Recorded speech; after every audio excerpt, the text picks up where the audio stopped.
Hello, my name is Charlene Carla. Welcome to NASA. This is my narcissistic abuse survivor autobiography, where I share my testimony to help you along your healing journey. Now, today, ladies and gentlemen, you see I have a beautiful shirt on that says, "It is well with my soul." Now, how many of you guys walk around, people saying, "Oh, hey, how you doing? How you doing today? What's going on? How are you?" And you're just like, "Oh, I'm fine. Thanks so much for asking." You go to church and like, "I'm blessed and highly favored of the Lord and the sun is shining." But really, you are in pain because you're either in a toxic relationship or you're in a narcissistic family and you are not happy and it is not well. But you keep saying that it is. A lot of people who are in abuse, remember, narcissistic abuse is domestic violence. It is domestic abuse. And so many people suffer in silence. They don't say, "I'm hurting, I'm in pain, I need therapy, I need Jesus." They're not saying that. They're saying it as well with my soul. Everything's good. Everything's fine. Blah, blah, right? So today, we're going to talk about suffering with a smile. Because if you're like me, you're smiling on the outside when you leave the house, when you go to work, you go to school, you're out in public, you're smiling. But your brain is in that brain fog, messed up because of all the narcissistic abuse, all the manipulation and all the word salad and all the gaslighting and all that good stuff, right? Okay. So of course, I have a story today. And so I'm going to tell you guys a story about this dude that I dated, who I lovingly refer to as Grandpa. Why, you ask? Literally only because he was like 10 years older than me. So I started calling him Grandpa. Not to his face, so don't tell him, okay? I started calling him Grandpa. And after we started dating, he actually became a grandpa. So whatever, I just spoke into existence. Okay, so today, we got to start in the word. So we're going to be in 2 Kings chapter 4, talking about the Shunammite woman, okay? How many of you guys know this story? Elisha, chilling, walking down the road, and this chick is like telling her husband, "You know what? I perceive that this dude is a man of God. Let's give him some bread. Let's make a room in our house and give him a little table and a nightstand and a lamp and, not a lamp, candle and all that good stuff, right?" And so he's like telling his, servant Gehazi, okay, she's being like totally chill with us. She's, being so generous with me. Ask her what she wants. What can we do for her? And she did like most of us. And he's like, "Hey, what can we do for you? You need me to do this. You need me to talk to the king for you. You need me to do that." And she's like, "I dwell among my own people. Like, I'm straight. I don't need anything." When you're the strong friend, tell me in the comments if you are the strong friend in your group. And so you're the one calling everybody, "Hey, how you doing? Just checking up on you. Let me text so-and-so, make sure they're okay and make sure they're, they got over their cold." But nobody's checking for you. Because you're never, sure, from last week before, you're as bold as a lion, right? So they're like, "Oh, Charlene's straight. I don't need to check on her. She good. She's the strong one," right? Okay. And you know what? I'm like David. I can encourage myself in the Lord. But sometimes we do need to be honest about what we're feeling, about what we're going through. So she just said, "Hey, I'm straight. I don't need anything." But Gehazi tells Elisha she ain't got no kids. Her husband's old, kind of like a, Sarah Abraham type stuff. So he calls her back in, Elisha, and he's like, you know what, next year about this time you're gonna have a son. And she's like we would do, right? Like, anyways, don't lie to me, man of God. Now you just called me a man of God, but you're saying don't lie to me. If I'm a man of God, why would I lie? Anyways, okay. So of course the word comes to pass, right? So the next year she has a baby, blah blah, everything's great. And so I think like 12 years later or something like that, kid's outside chilling with his dad, and all of a sudden he's like, dude, my head's hurting, you know? What does the father do? Not male bashing, but the dad's like, take the kid to his mother. Okay, yeah, I'm not gonna, okay. So yeah, take the kid to his mother, right? So mother takes the child and he dies on her lap. Hello? And she's like, okay, God, I didn't ask for this kid. You gave him to me. Okay, he's supposed to be a blessing, right? Now he's dead. You kidding me right now? How many of you guys, you feel that way? Lord, I thought you blessed me with this husband. We talked about unholy matrimony last week. I thought it was you. I thought you gave me this woman that, you know, that loved me. I thought you did, God. I thought you gave me a loving mother, a loving sister. I thought you did. It doesn't look that way now. So mama was like, yeah, no bueno. Takes the child, the deceased child, puts it on the man of God's bed, okay, because he's like out somewhere else. And so she's like, you know what, hubby, get one of the servants, I'm hopping on a donkey and I'll be right back. Okay, I'm gonna go chill, go say hi to the man of God. And he's like, well, what are you going for? It's not a new moon, not a new festival, blah, blah, what's going on? And she's like, it's fine. It shall be well. That's what she told her husband, right? Like, you guys, this kid just went bye-bye. And mama's like, it shall be well. Okay, so how many of us have faith like that? Like, God gave me this child, now the child is gone. I'm gonna go to God, to the man of God who, you know, prayed for this. I didn't pray for this, he did. And he's gonna have to handle this because didn't even tell the child's father, didn't even tell the baby daddy. Your son's gone. Thanks for just like dropping him off in my lap. Anyways. So she's, you know, on her way to the man of God. And so I'm just going to read one scripture. Then I'll continue with the story because, of course, that has a happy ending. So I'm reading 2 Kings chapter 4, verse 26. KJV, y'all know me. Okay. Run now. Okay, so now this is, she's on her way to see Elisha. And so Gehazi sees her, Elisha sees her from afar off. And so this is Elisha, you know, talking to Gehazi, telling him what to tell the Shunammite woman. So Elisha says, run now, I pray thee, to meet her, and say unto her, is it well with thee? Is it well with thy husband? Is it well with the child?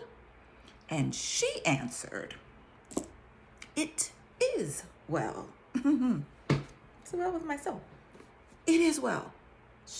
5 minutes ago, she just put her deceased son that she didn't ask for on the dude's bed, okay? And now she's like, it is well. But that's what she told Gehazi. Okay, that's just before she gets to Elisha. By the time she gets to Elisha, she's like falling at his feet, crying like, I did not ask for this child. You prayed for this child for me, so you handle this. And I'm not leaving you until you come handle this, because I put him on your bed in the room that I made for you and my house. Okay, remember that. And so he comes, he's able to revive the child. Child lives. Praise God, right? Because that's what God does. Got the blessings of God added no sorrow. They add no sorrow.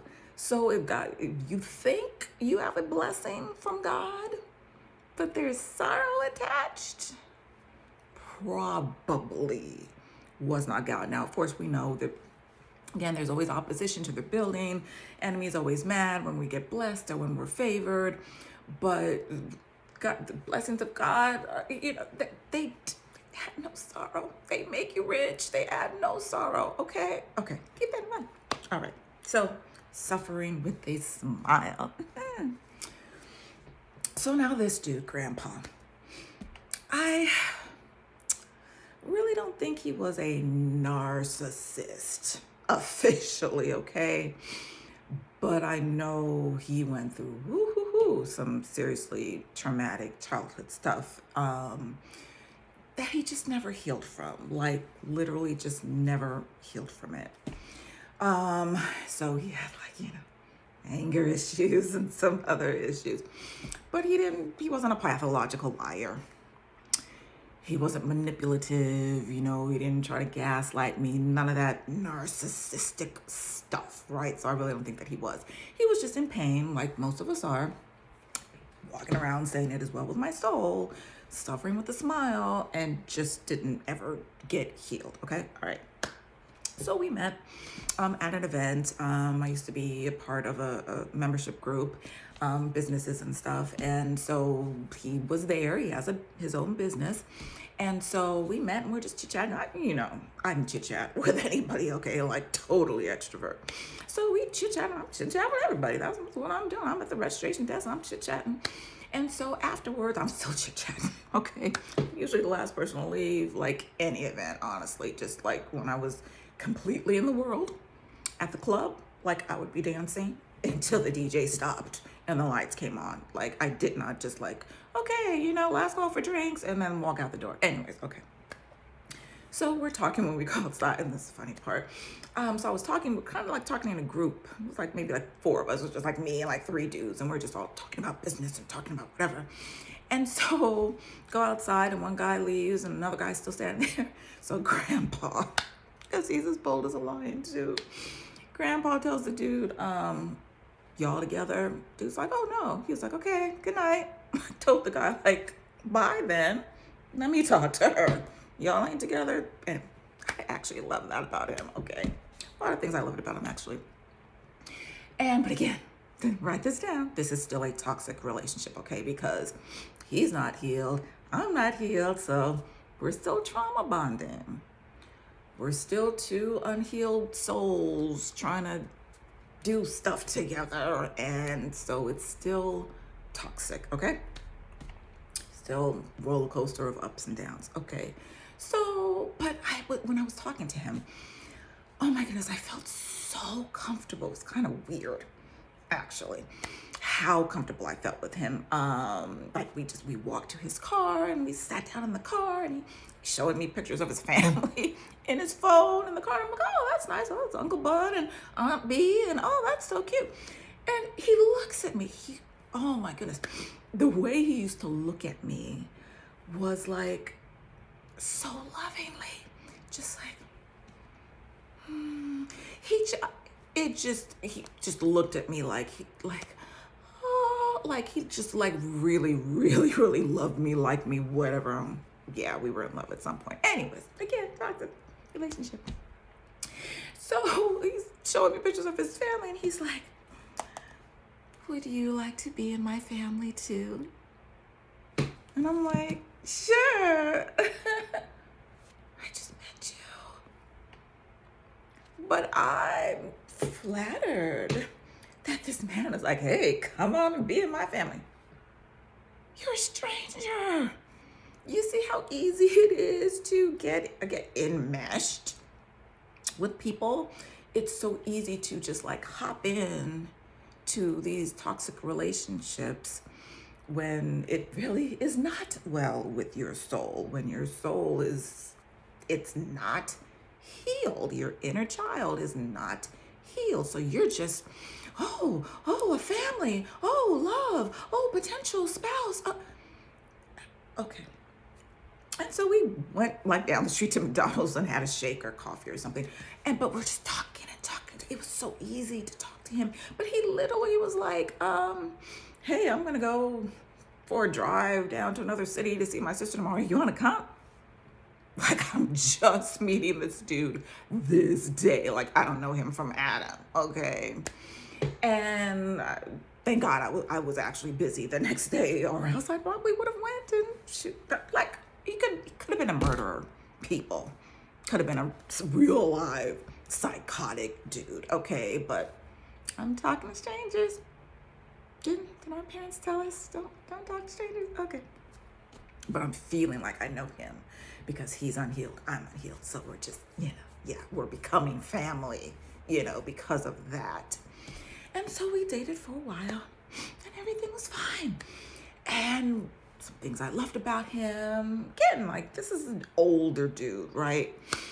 But we went like this club to dance. We're going out to eat. He loved to go out. We went to a Jewish temple. Like, that was actually the first time that we split up. I'll tell that in a second. But, we everywhere we go, we, like, Universal, City Walk, and we're just walking. But he loved to take pictures, loved to take selfies. Like, oh, come on, sweetie, let's take a selfie. And I'm like, I love to take pictures. Like, don't ask me to take a picture and think I'm not going to be cheesing, okay? I'm going to be suffering with a smile, okay? So I love that about him. He was just so attentive. So, we used to go, we took vacations together. And now, ladies and gentlemen, this is the 12 years a slave portion of my life in between, number 2 and Cookie Monster. So I'm doing stuff I shouldn't be doing. I'm telling myself, you know that.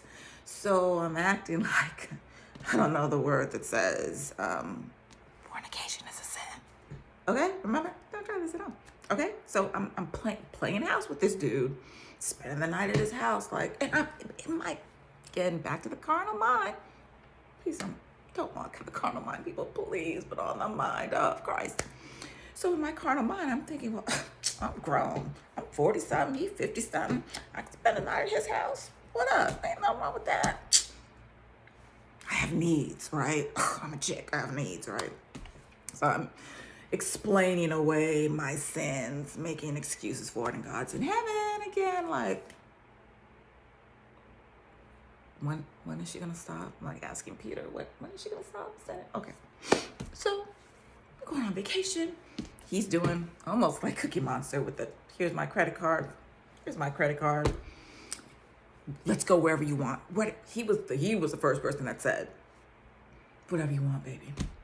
Whatever you want, baby. And that, again, warmed the cockles of my heart. He got me, just like Cookie Monster got me. Whatever you want. Get whatever you want. Give him his credit card. You make the reservations. You pick the city. You make the reservation, the hotel. And, we... So I'm like, thank you. I most certainly will. Hold up, let me get... I love to travel. It's quality time. One of my love languages. I think that's number 1. So I love that about him. He would cook me breakfast and cook me dinner, and very, very loving. Don't most toxic relationships start out that way? Very loving. But at some point, said the night, I don't remember which, might have been, I don't know if it was Yom Kippur, I don't know. It was some Jewish holiday, and we ended up at a Jewish temple, right? And so, because Jesus is Hebrew. Anyways. And it was like a long service, and I didn't know when it was going to be over. He didn't know when it was going to be. We didn't know. Don't ask me. I don't even remember how we ended up there. I don't know why we went. I don't know. But we were there, and I'm just like, hey, let's do something new. Let's go to a Jewish temple. Okay. And so it was cool, whatever, but it like dragged on for a very long time. Now, both of us are hungry. Both of us are tired. So, but this thing just keeps going on and on and on. And so he actually went, Rebecca, the one thing, really, really one thing, the number one thing that really kept me from completely being with him like forever was that he was a smoker. Like cigarettes, like almost back-to-back type thing. And I didn't like that. I'm not into smokers. never didn't even try weed till I was 47. So yeah, I was not even definitely wasn't into regular smokers. That was one thing that I was just like, can you stop, please? Thank you. So I think he like went outside to smoke and he sat in the car for a while. Then he comes back in. I'm like on my knees praying to Abba Father, right? During this Jewish service. And he comes in. It's the first time that I've seen him like this. And he comes in. He's like, he's short, but he's a manly man. And back up real quick. Because him and Cookie Monster kind of looked alike. I told you the enemy knows what you like. They were like almost like almost the same exact skin color. They both had Indian in their family. They were both, kind of stocky, strong, muscular dudes, hardcore dudes. And so so literally Grandpa was kind of like a prelude, okay, to Cookie Monster. Again, nobody's horrible. Nobody was as evil as Cookie Monster. But this guy kind of like set me up to be with, the number one narcissist, okay? Even though I really don't think that this dude was a narcissist. It was just a toxic relationship. So he comes back inside and he's huffing and puffing and we're in the temple. And I'm on my knees praying. And I'm ready to go. Let's go. I'm ready to go. And I looked at him like, I'm praying to my Father. I don't even care if I'm hungry or if I'm tired too. If you think you're more important than my daddy, bye. Bye. Adios. Amigos. Okay? So I just looked at him and I think I just kept praying. I don't even remember if I said anything. I just kept praying like, I lost your mind. Coming up in the house of God, telling me to leave. Okay, anyways. So I didn't like that tone of that blah, blah, blah, blah, blah, blah, blah. That controlling, that's on that anger. It's like having an episode type thing. And so he went back outside and he might have actually gone and driven away for a while because I didn't leave. Because I'm talking to God like, really? No, I should have. Many of you guys should have asked God, like, is this really the one? Yay or nay? Like, but we don't. Again, we see the red flags, the orange flags, the purple flags, the yellow flags, the blue flags. But we want to be in love so badly because we're unhealed. We're suffering with a smile.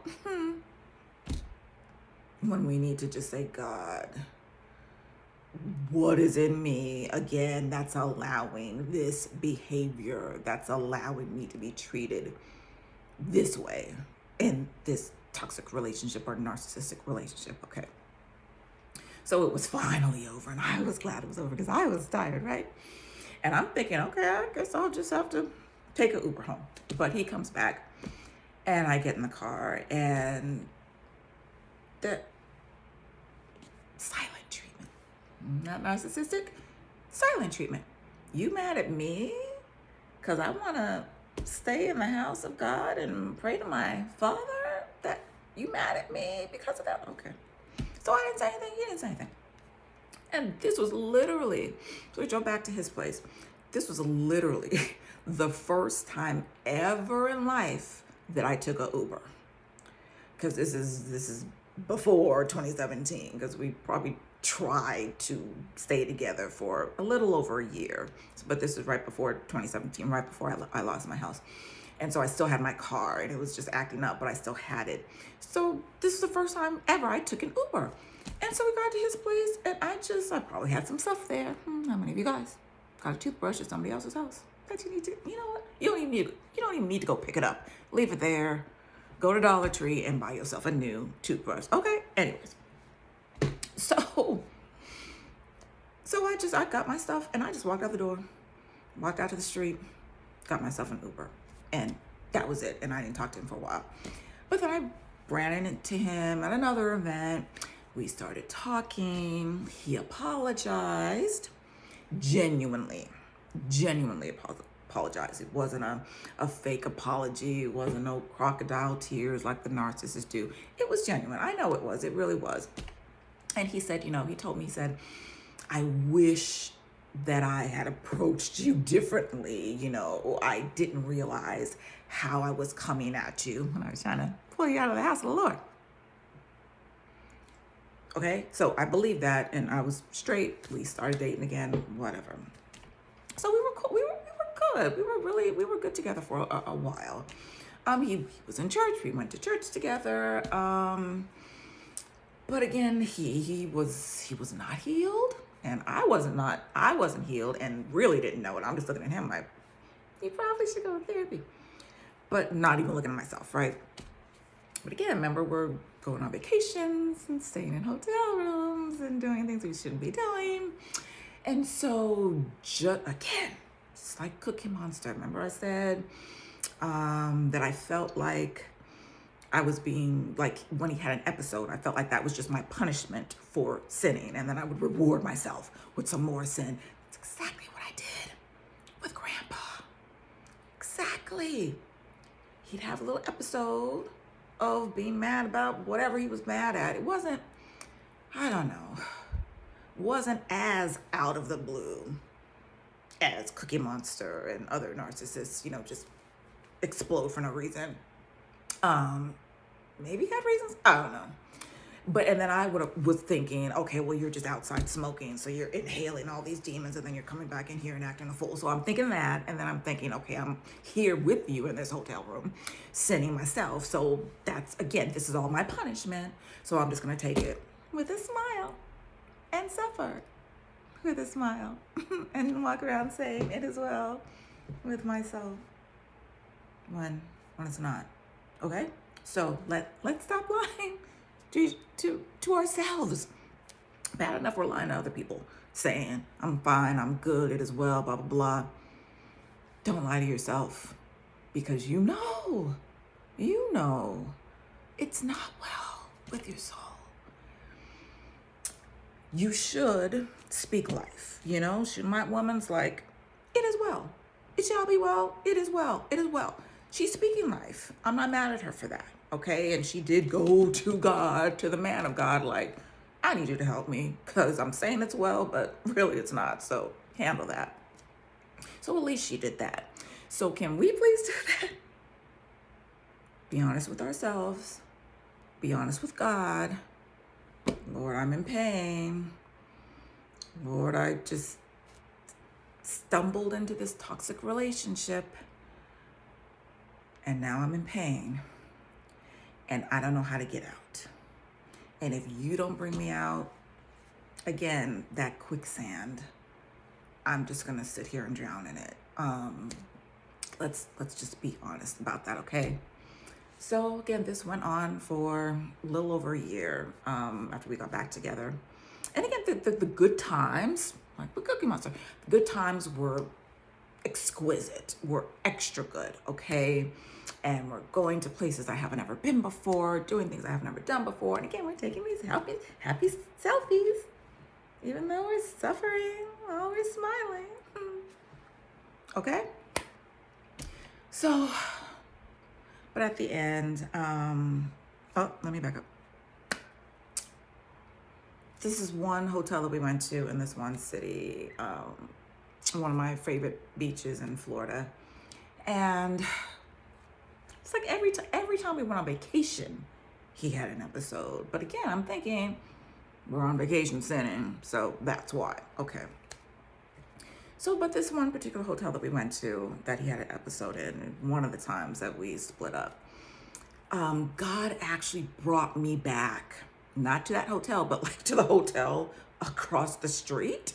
So I had like a direct eye line to this place where he had this episode. And I was able to be healed from this. This was after, I was able to just, okay, God, I'm here. I see this place where I was sinning and where he had this episode. And let me just sit here and meditate on your word and on your promises. and really make it well with my soul. Let me just sit here and be healed. God has done that before a few times, like brought me back to a place like, here, you're back there. Get healed from what happened when you were there the last time. Has God ever done that to you? Brought you back? Remember I said even with number 2, I got to talk to him. I actually got closure, and that like sealed the deal for me. I was done. I was healed.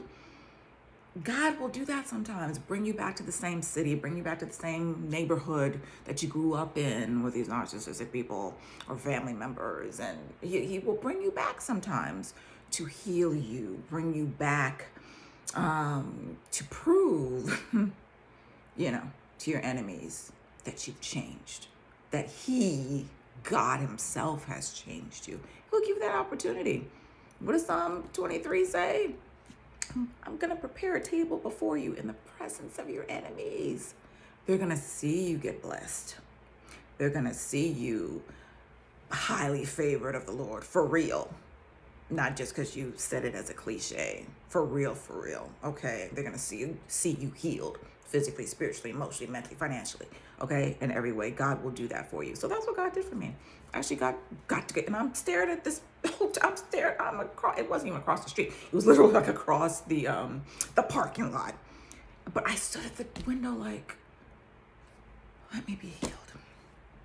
Can we do that?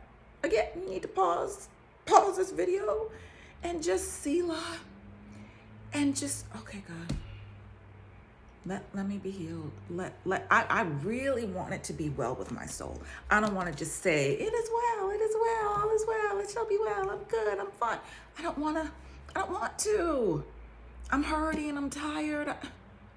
Be honest with God, be honest with yourself, okay? So you can finally be healed and whole. Didn't Jesus ask the dude at the pool of Bethesda, wilt thou be made whole? He's asking you today, will you be healed?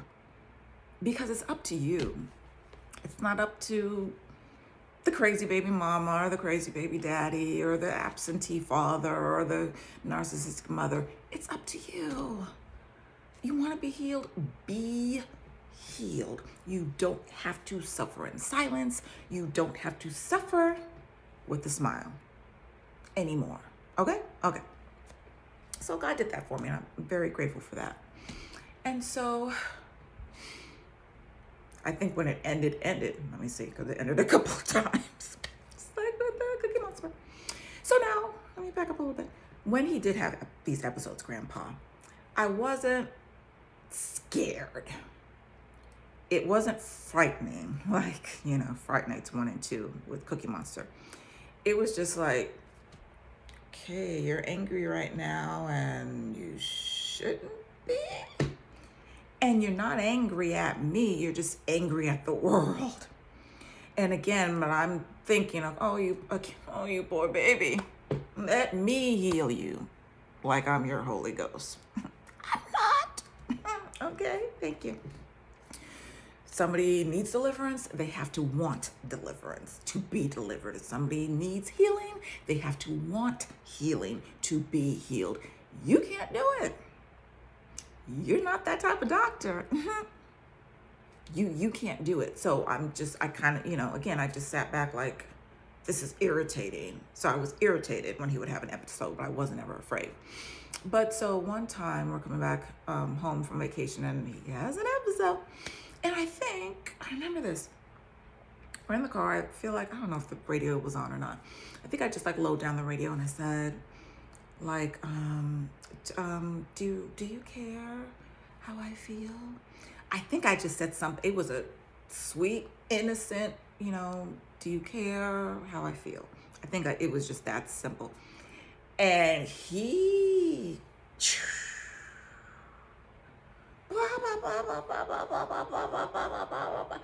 And I'm sitting in the car, literally like looking out the window, like, and I'm talking to God. I'm always talking to God. And I'm just like, okay, so this is how our relationship is ending? Him like losing his mind because I said, do you care how I feel? Like, But I'm just really like looking out the window like, what? Again, what's happening? What is going on? So that was it. That at that point, that was it. Number 1, 2, and 3. There was still like a part 4 of that was it forever. So he was supposed to be taking me back to my house, and I don't remember why. Maybe just to drop me off. And I said, so after he was done ranting and raving, and I said nothing. Same way with Cookie Monster. I'm not going back and forth with you. You want to act a fool? Act a fool. I'm not going to join into your circus. So he calmed down, and I said, you don't have to take me home. He's like, oh, you want to go back to my house? Even after all of that, you still want to come back to my house? And I was like, no, just that, yeah, just don't take me home. As in, I'm going back to your house to get my things. Okay? And I did. Walked in the door, walked out the door. I think my car was parked there, so I just hopped in my car and went home. But I cried. Hardcore cry. For about 2 weeks. At least it wasn't 2 years or 3 years. 2 weeks, I feel. My heart, I felt the rip in my heart because I really did love him. I really did care about him. Again, we're trauma bonded. Huh? Ungodly soul ties. Huh? And again, there was no intercourse. Okay, remember? But there's still messing around, of course. Okay, so but there's still that ungodly soul tie because our souls are enmeshed in this toxic relationship. So I felt that pain, that hurt. Ooh, that hurt that when it was over. And so I didn't see him for a while, I didn't talk to him for a while. And I think I saw him again right before I lost my house. At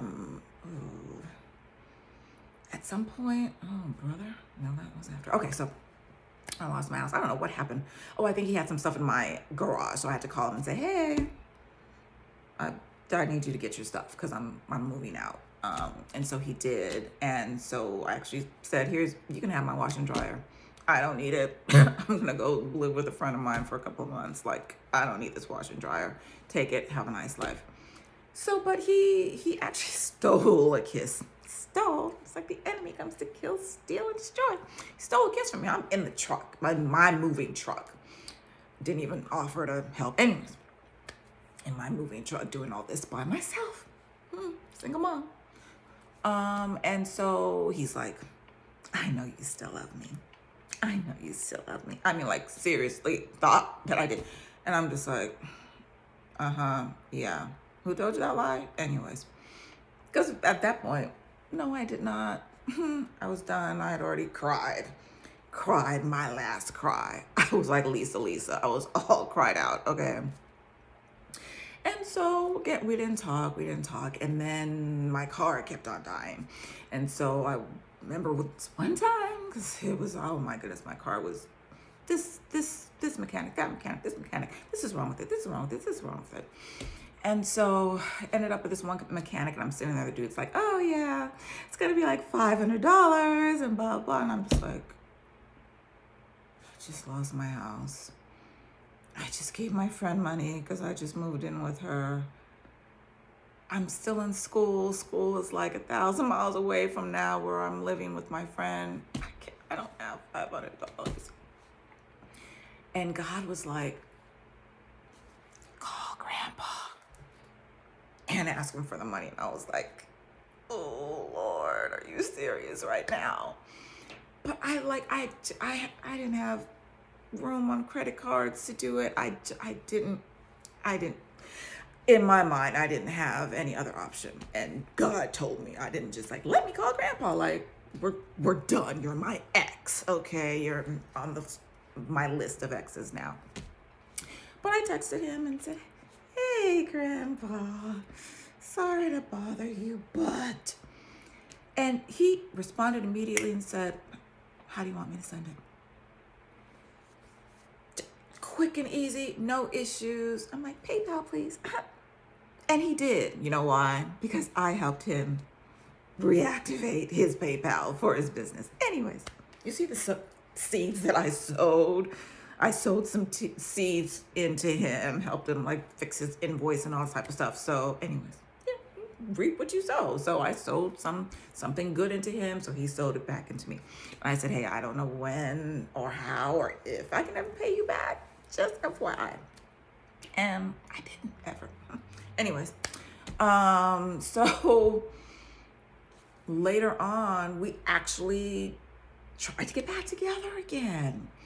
And I think I kind of just felt like, well, he did just give me $500. So, so we tried again, and it was a little weird, but this was like 2 seconds.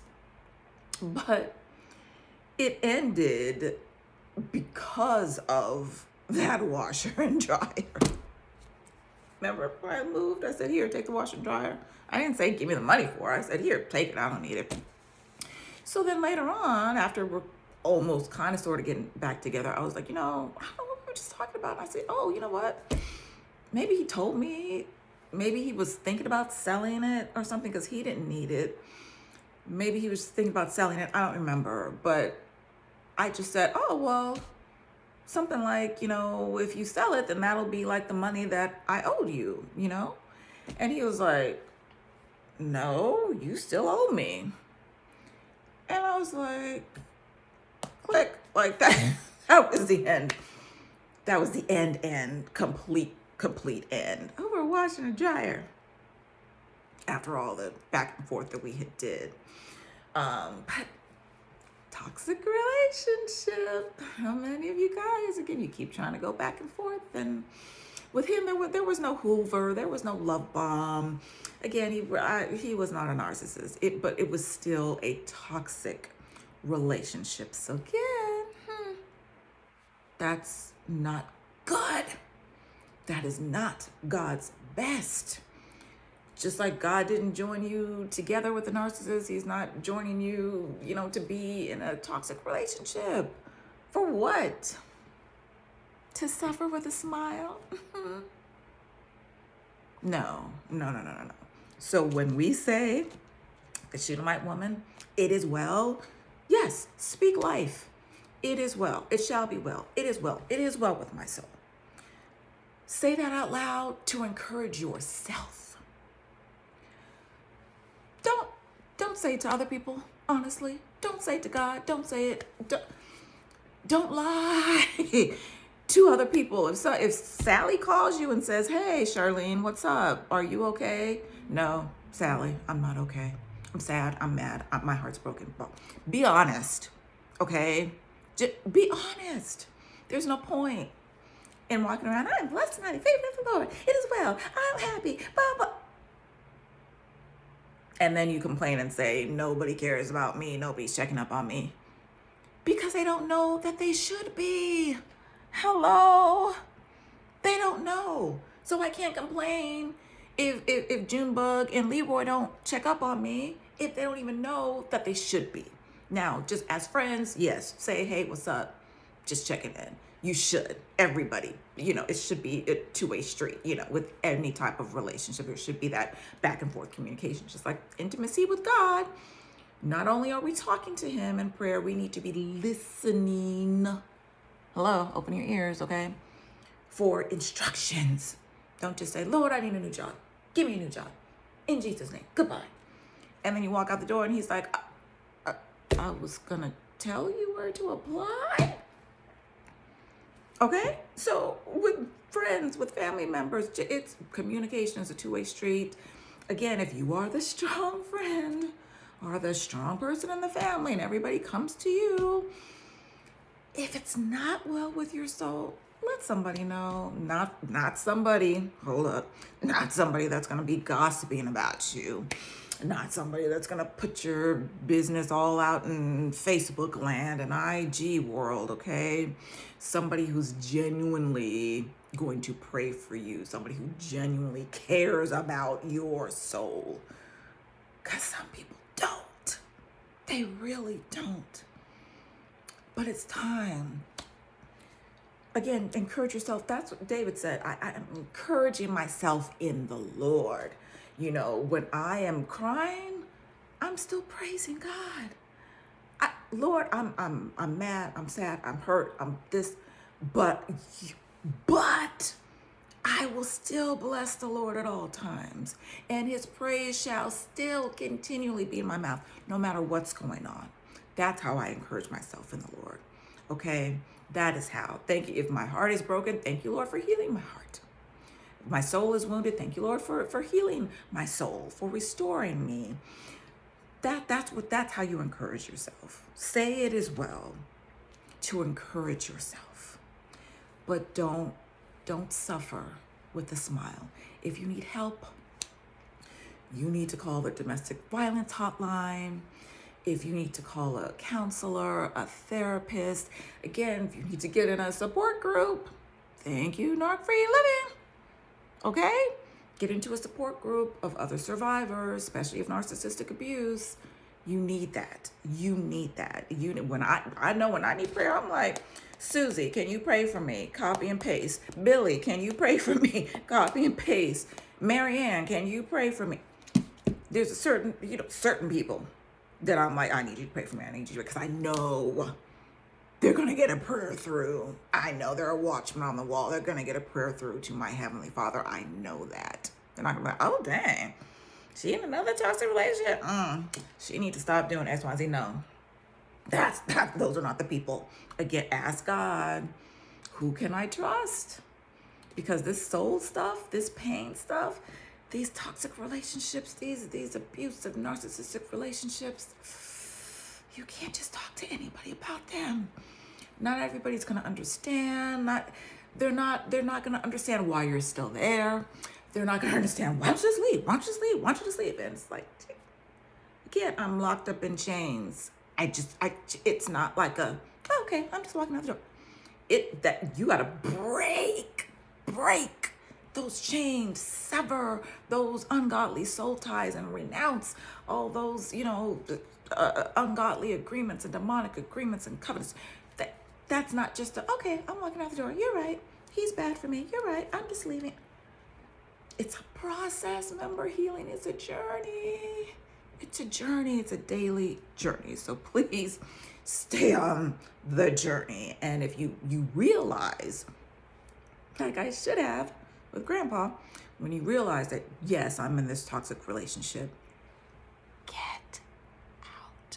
Okay? As soon as possible. Again, I understand it's going to be like gum, a piece of gum, a piece of, you're still, the connection is still there, even though you're trying to pull away. That's why it took me 1, 2, 3, 4, 5 different times to get away from Grandpa. Yeah, but it is well. It shall be well. It shall be well.